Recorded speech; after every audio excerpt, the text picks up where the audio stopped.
Little Women, Chapter 9, Meg Goes to Vanity Fair. I do think it was the most fortunate thing in the world that those children should have the measles just now, said Meg one April a day, as she stood packing her go-abroady trunk in her room, surrounded by her sisters. And so nice of Annie Moffat not to forget her promise. A whole fortnight of fun will be regularly splendid, replied Jo, looking like a windmill as she folded skirts with her long arms. And such lovely weather. I'm so glad of that, added Beth, tidily sorting neck and hair ribbons in her best box, lent for the great occasion. I wish I was going to have a fine time and wear all those nice things, said Amy, with her mouth full of pins, as she artistically replenished her sister's cushion. I wish you were all going, but as you can't, I shall keep my adventures to tell you when I come back. I'm sure it's the least I can do when you have been so kind, lending me things and helping me get ready, said Meg, glancing around the room at the very simple outfit, which seemed nearly perfect in their eyes. What did Mother give you out of the treasure box? Asked Amy, who had not been present at the opening of a certain cedar chest in which Mrs. March kept a few relics of past splendor as gifts for her girls when the proper time came. A pair of silk stockings, that pretty carved fan, and a lovely blue sash. I wanted the violet silk, but there isn't time to make it over, so I must be contented with my old tarlatan. No, it will look nice over my new muslin skirt, and the sash will set it off beautifully. I wish I hadn't smashed my coral bracelet, for you might have had it, said Jo, who loved to give and lend, but whose possessions were usually too dilapidated to be of much use. There is a lovely old-fashioned pearl set in the treasure chest, but Mother said real flowers were the prettiest ornament for a young girl, and Laurie promised to send me all I want, replied Meg. No, let me see. There's my new gray walking suit, just curl up the feather in my hat, Beth, then my poplin for Sunday and the small party, and it looks heavy for spring, doesn't it? The violet silk would be so nice. Oh, dear. Well, never mind. You've got the tarlatan for the big party, and you always look like an angel in white, said Amy, brooding over the little store of finery in which her soul delighted. It isn't low-necked, and it doesn't sweep enough, but it will have to do. My blue house dress looks so well-turned and freshly trimmed that I feel as if I've got a new one. My silk sack isn't a bit the fashion, and my bonnet doesn't look like Sally's. I didn't like to say anything, but I was sadly disappointed in my umbrella. I told Mother black with a white handle, but she forgot and bought a green one with a yellow handle. It's strong and neat, so I ought not to complain, but I know I shall feel ashamed of it beside Annie's silk one with a gold top, sighed Meg, surveying the little umbrella with great disfavor. We'll change it, advised Jo. I wouldn't be so silly or hurt Marmy's feelings when she took so much pains to get my things. It's a nonsensical notion of mine, and I'm not going to give up to it. My silk stockings and 2 pairs of new gloves are my comfort. You are a dear to lend me yours, Jo. I feel so rich and sort of elegant with 2 new pairs and the old ones cleaned up for common. And Meg took a refreshing peep at her glove box. Annie Moffat has blue and pink bows on her nightcaps. Would you put some on mine? She asked, as Beth brought up a pile of snowy muslins fresh from Hannah's hands. No, I wouldn't, for the smart caps won't match the plain gowns without any trimming on them. Poor folks shouldn't rig, said Jo decidedly. I wonder if I shall ever be happy enough to have real lace on my clothes and bows on my caps, said Meg impatiently. You said the other day that you'd be perfectly happy if you could only go to Annie Moffat's, observed Beth in her quiet way. Well, so I did. Well, I am happy, and I won't fret, but it seems as if the more one gets, the more one wants, doesn't it? There now, the trays are ready and everything in but my ball dress, which I shall leave for Mother to pack, said Meg, cheering up as she glanced from the half-filled trunk to the many times pressed and mended white tarlatan, which she called her ball dress with an important air. The next day was fine, and Meg departed in style for a fortnight of novelty and pleasure. Mrs. March had consented to the visit rather reluctantly, feeling that Margaret would come back more discontented than she went, but she begged so hard, and Sally had promised to take good care of her, and a little pleasure seemed so delightful after a winter of irksome work that the mother yielded, and the daughter went to take her first taste of fashionable life. The Moffats were very fashionable, and simple Meg was rather daunted at first by the splendor of the house and the elegance of its occupants, but they were kindly people, in spite of the frivolous life they led, and soon put their guest at her ease. Perhaps Meg felt, without understanding why, that they were not particularly cultivated or intelligent people, and that all their gilding could not quite conceal the ordinary material of which they were made. It certainly was agreeable to fare sumptuously, drive in a fine carriage, wear her best frock every day, and do nothing but enjoy herself. It suited her exactly, and as soon she began to imitate the manners and conversations of those about her, put on little airs and graces, use French phrases, crimp her hair, take in her dresses, and talk about the fashions as well as she could. The more she saw of Annie Moffat's pretty things, the more she envied her and sighed to be rich. Home now looked bare and dismal as she thought of it. Work grew ever harder, and she felt she was a very destitute and much injured girl in spite of the new gloves and silk stockings. She had not much time for repining, however, for the three girls were busily employed in having a good time. They shopped, walked, rode, and called all day, went to theaters and operas, or frolicked at home in the evening, for Annie had many friends and knew how to entertain them. Her older sisters were very fine young ladies, and one was engaged, which was extremely interesting and romantic, Meg thought. Mr. Moffat was a fat, jolly old gentleman who knew her father, and Mrs. Moffat, a fat, jolly old lady, who took as great a fancy to Meg as her daughter had done. Everyone petted her, and Daisy, as they called her, was in a fair way to have her head turned. When the evening for the small party came, she found the poplin wouldn't do at all, for the other girls were putting on thin dresses and making themselves very fine indeed. So out came the tarletan, looking older, limper, and shabbier than ever beside Sally's crisp new one. Meg saw the girls glance at it, and at one another, and her cheeks began to burn, for with all her gentleness, she was very proud.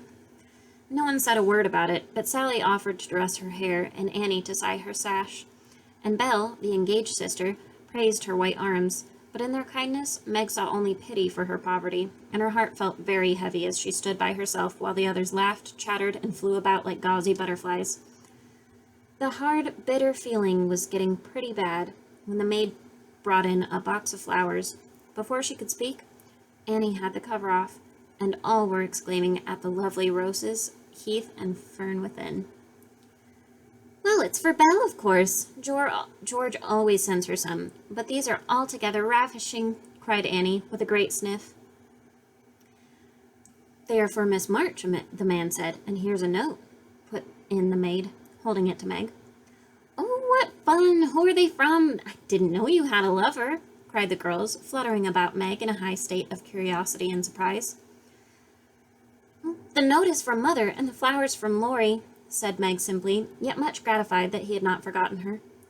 "Oh, indeed," said Annie with a funny look, and Meg slipped the note into her pocket as a sort of talisman against envy, vanity, and false pride, for the few loving words had done her good, and the flowers cheered her up by their beauty. Feeling almost happy again, she laid by a few ferns and roses for herself, and quickly made up the rest in dainty bouquets for the breasts, hair, or skirts of her friends, offering them so prettily that Clara, the elder sister, told her that she was the sweetest little thing that she ever saw, and they looked quite charmed with her small attention. Somehow the kind act finished her despondency, and when all the rest went to show themselves to Mrs. Moffat, she saw a happy, bright-eyed face in the mirror, as she laid her ferns against her rippling hair and fastened the roses in the dress that didn't strike her as so very shabby now. She enjoyed herself very much that evening, for she danced to her heart's content. Everyone was very kind, and she had 3 compliments. Annie made her sing, and someone said that she had a remarkably fine voice. Major Lincoln asked who the fresh little girl with the beautiful eyes was, and Mr. Moffat insisted on dancing with her because she didn't dawdle, but had some spring in her, as he gracefully expressed it. So, Altogether, she had a very nice time, till she overheard a bit of conversation which disturbed her extremely. She was sitting just inside the conservatory, waiting for her partner to bring her an ice, when she heard a voice ask on the other flowery wall, "How old is he?" 16 or 17, I should say, replied another voice. "Oh, it would be a grand thing for one of those girls, wouldn't it? Sally says they're very intimate now, and the old man quite dotes on them." "Mrs. M. has made her plans, I dare say, and will play her cards well, early as it is. The girl evidently doesn't think of it yet," said Mrs. Moffat. "She told that fib about her mamma, as if she did know, and coloured up when the flowers came quite prettily. Poor thing, she'd be so nice if she was only got up in style. Do you think she'd be offended if we offered to lend her a dress for Thursday?" asked another voice.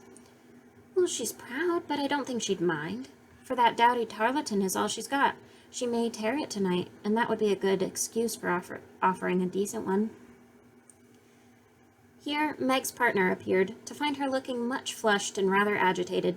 She was proud, and her pride was useful just then, for it helped her hide her mortification, anger, and disgust at what she had just heard, for, innocent and unsuspicious as she was, she could not help understanding the gossip of her friends.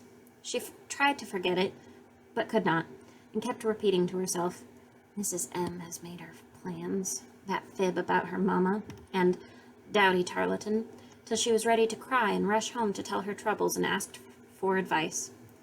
As that was impossible, she did her best to seem gay, and, being rather excited, she succeeded so well that no one dreamed what an effort she was making. She was very glad when it was all over, and she was quiet in her bed, where she could think and wonder and fume till her head ached and her hot cheeks were cooled by a few natural tears. Those foolish, yet well-meant words had opened a new world to Meg, and much disturbed the peace of the only one in which till now, she had lived happily as a child. Her innocent friendship with Laurie was spoiled by the silly speeches she had overheard. Her faith in her mother was a little shaken by the worldly plans attributed to her by Mrs. Moffat, who judged others by herself, and the sensible resolution to be contented with the simple wardrobe which suited a poor man's daughter was weakened by the unnecessary pity of girls who thought a shabby dress one of the greatest calamities under heaven. Poor Meg had a restless night, and got up, heavy-eyed, unhappy, half resentful toward her friends, and half ashamed of herself for not speaking out frankly and setting everything right. Everybody dawdled that morning, and it was noon before the girls found energy enough to even take up their worsted work. Something in the manner of her friends struck Meg at once. They treated her with more respect, she thought, and took quite a tender interest in what she said, and looked at her with eyes that plainly betrayed curiosity. All this surprised and flattered her, though she did not understand it till Miss Bell looked up from her writing and said, with a sentimental air, "Daisy, dear, I've sent an invitation to your friend, Mr. Lawrence, for Thursday. We should like to know him, and it's only a proper compliment to you." Meg colored, but a mischievous fancy to tease the girls made her reply demurely, "Oh, you're very kind, but I'm afraid he won't come." "Why not, Cherie?" asked Miss Bell. "Well, he's too old." "My child, what do you mean? What is his age, I beg to know?" cried Miss Clara. "Nearly 70, I believe," answered Meg, counting the stitches to hide the merriment in her eyes. "Oh, you sly creature, of course we meant the young man," exclaimed Miss Bell, laughing. "Well, there isn't any. Laurie's only a little boy," and Meg laughed also at the queer look which the sisters exchanged as she thus described her supposed lover. "Oh, about your age," Nan said. "Here are my sister Jo's. I'm 17 in August," returned Meg, tossing her head. "Well, it's very nice of him to send you flowers, isn't it?" said Annie, looking wise about nothing. "Yes, he often does, to all of us, for the house is quite full, and we're so fond of them. My mother and old Mr. Lawrence are friends, you know, so it is quite natural that we children should play together," and Meg hoped they would say no more. "Well, it is evident Daisy isn't out yet," said Miss Clara to Belle with a nod. "Quite a pastoral state of innocence all round," returned Miss Bell with a shrug. "I'm going out to get some little matters for my girls. Can I do anything for you, young ladies?" asked Mrs. Moffat, lumbering in like an elephant in silk and lace. "No, thank you, ma'am," replied Sally. "I've got my new pink silk for Thursday and don't want a thing." "Nor I," began Meg, but stopped because it occurred to her that she did want several things and could not have them. "Well, what shall you wear?" asked Sally. "My old white one again, if I can mend it fit to be seen.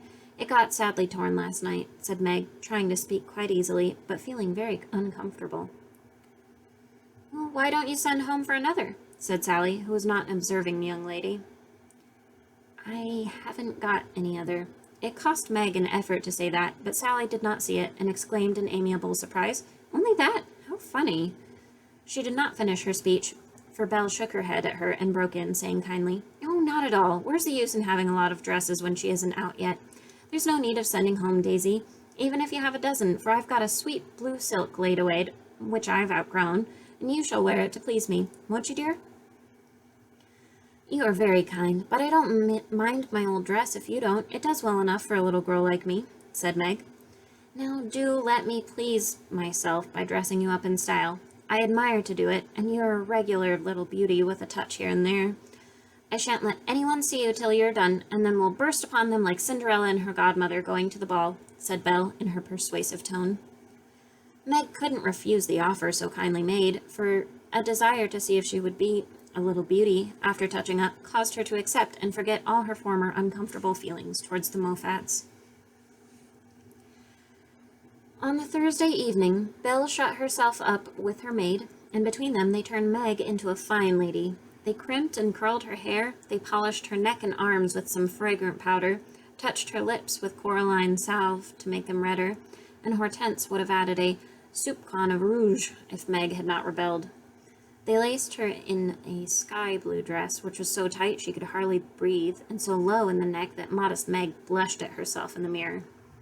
A set of silver filigree was added, bracelets, necklace, brooch, and even earrings, for Hortense tied them on with a bit of pink silk which did not show. A cluster of tea rosebuds at the bosom and a ruche reconciled Meg to the display of her pretty white shoulders, and a pair of high-heeled silk boots satisfied her the last wish of her heart. A lace handkerchief, a plumy fan, and a bouquet in a shoulder-holder finished her off, and Miss Belle surveyed her with the satisfaction of a little girl with a newly dressed doll.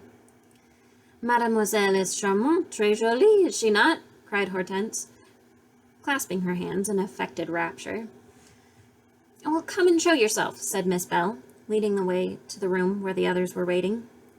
As Meg went rustling after, with her long skirts trailing, her earrings tinkling, her curls waving, and her heart beating, she felt as if her fun had really begun at last, for the mirror had plainly told her that she was a little beauty. Her friends repeated the pleasing phrase enthusiastically, and for several minutes she stood, like a jackdaw in the fable, enjoyed her borrowed plumes, while the rest chattered like a party of magpies.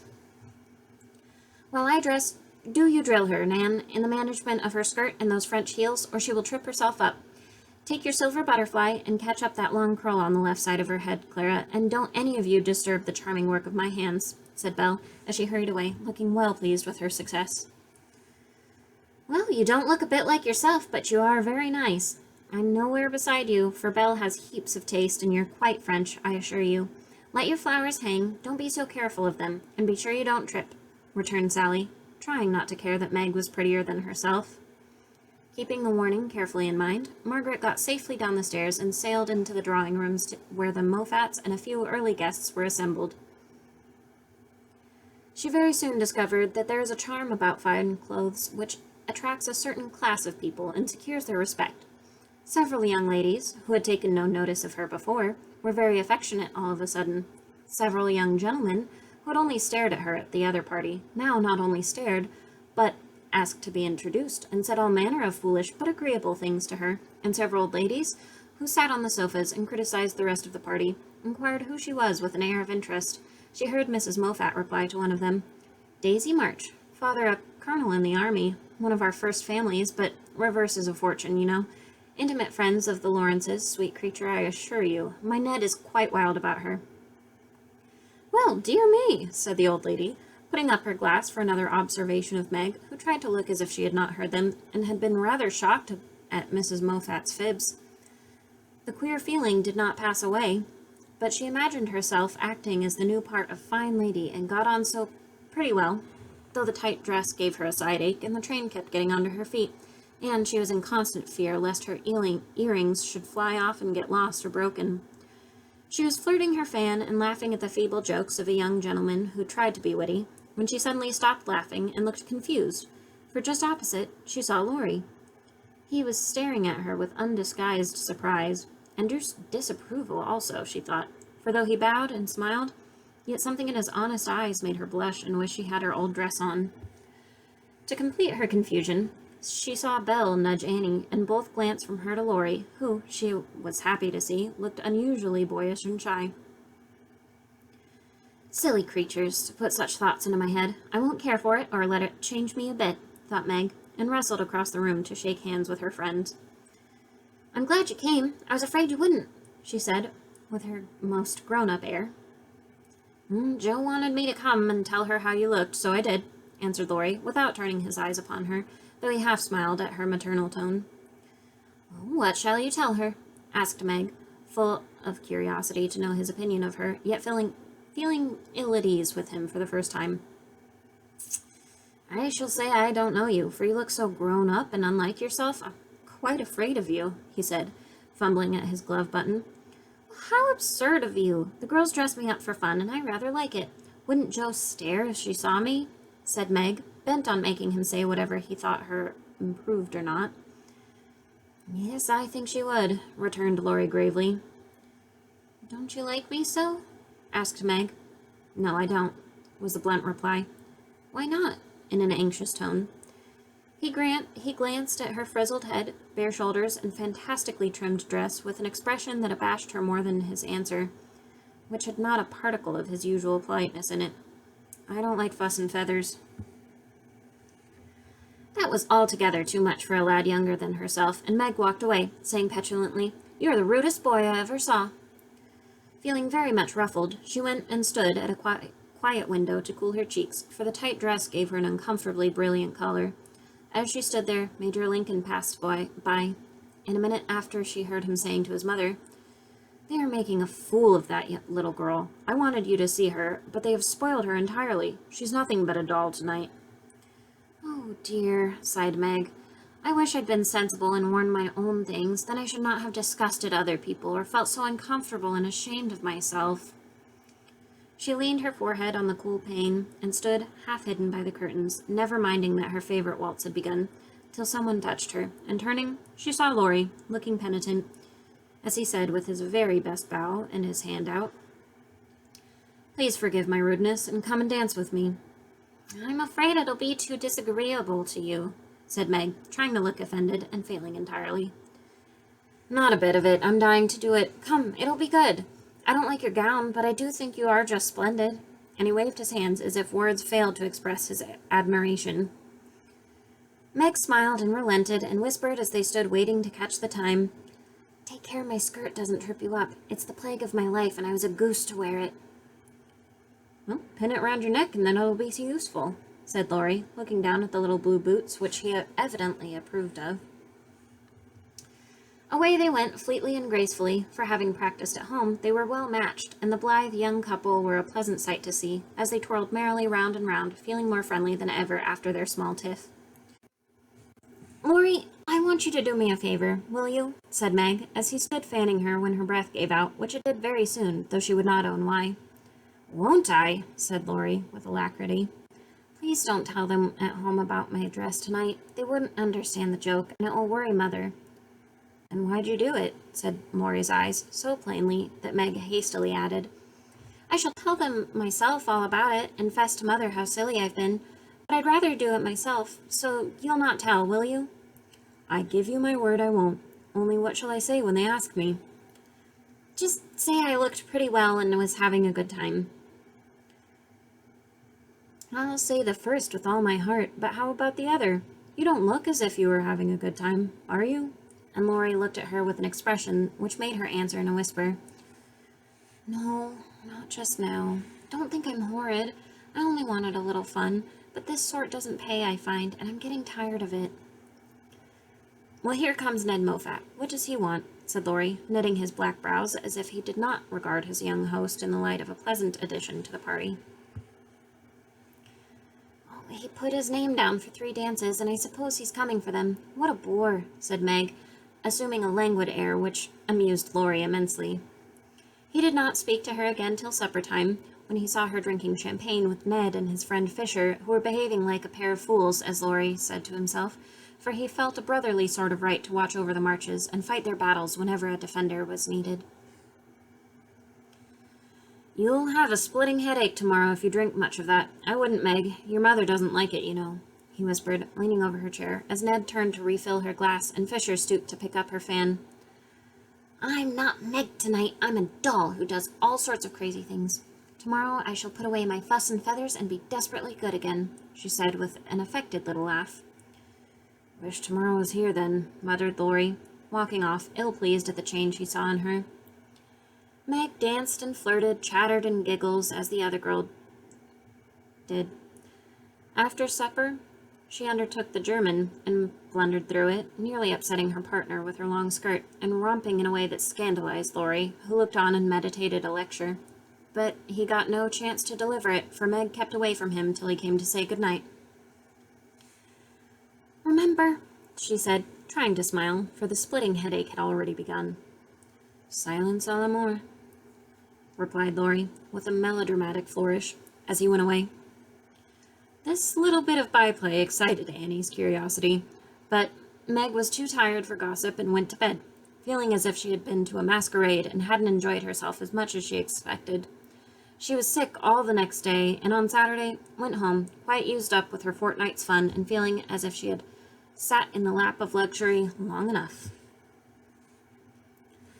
It does seem pleasant to be quiet, and not to have the company manners on all the time. Home is a nice place, though it isn't splendid, said Meg, looking about her with a restful expression, as she sat with her mother and Joe on the Sunday evening.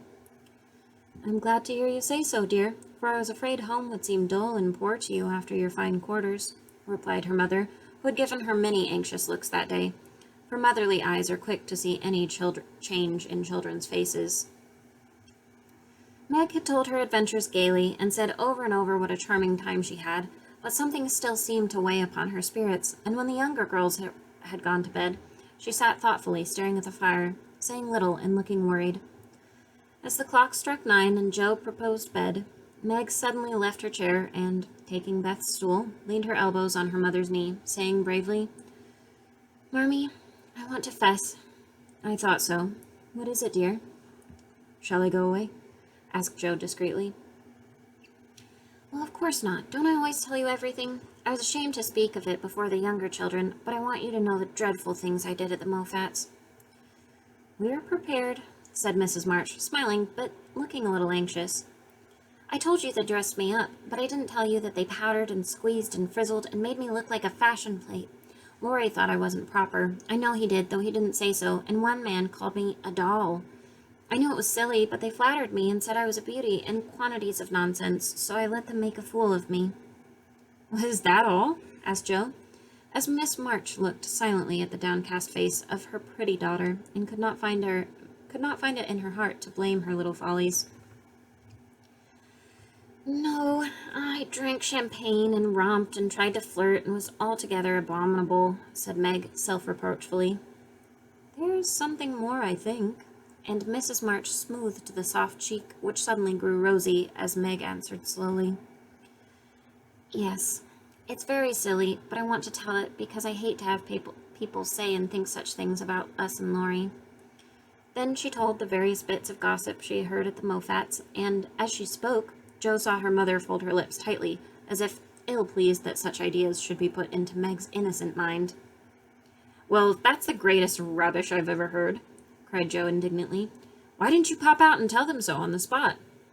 I couldn't. It was so embarrassing for me. I couldn't help hearing it first, and then I was so angry and ashamed, I didn't remember what I ought to go away. Oh, just wait till I see Annie Moffat, and I'll show you how to settle such ridiculous stuff. The idea of having plans and being kind to Laurie because he's rich and may marry us by and by. Won't he shout when I tell him those silly things they say about us poor children? And Joe laughed, as if on second thoughts the thing struck her as a good joke.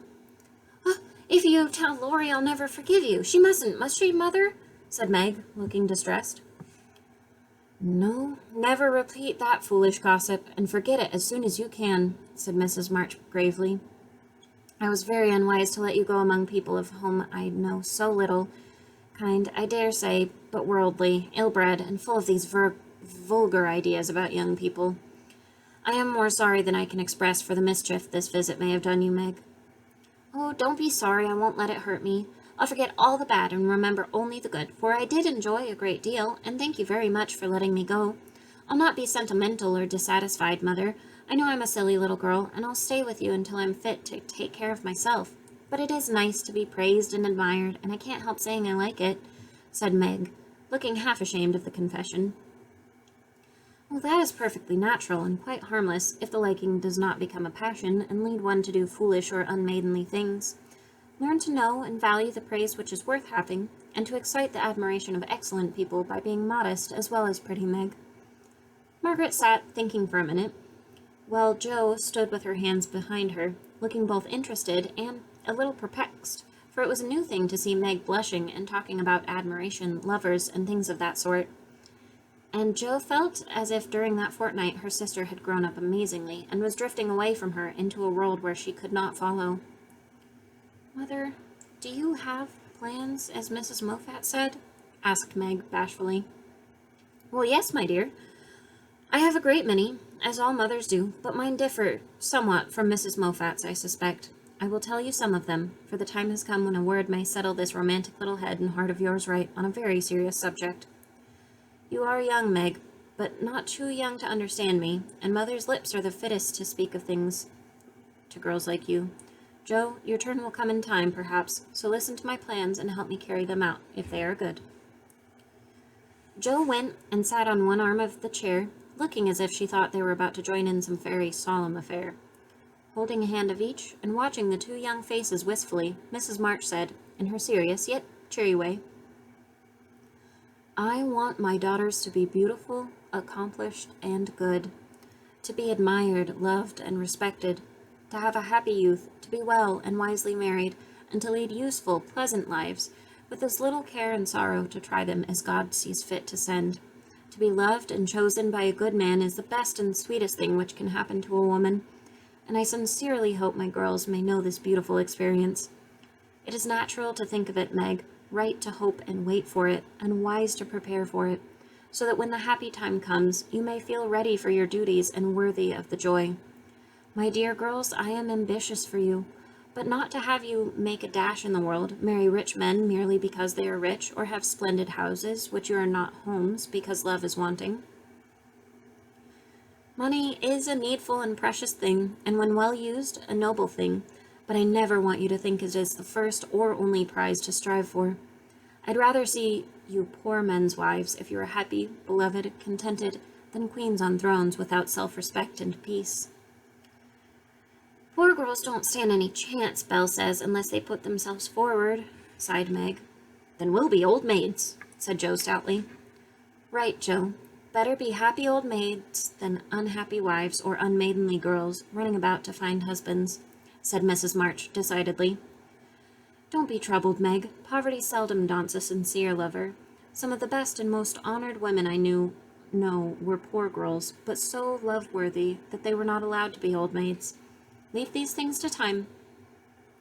Make this home happy, so that you may be fit for homes of your own if they are offered you, and contented here if they are not.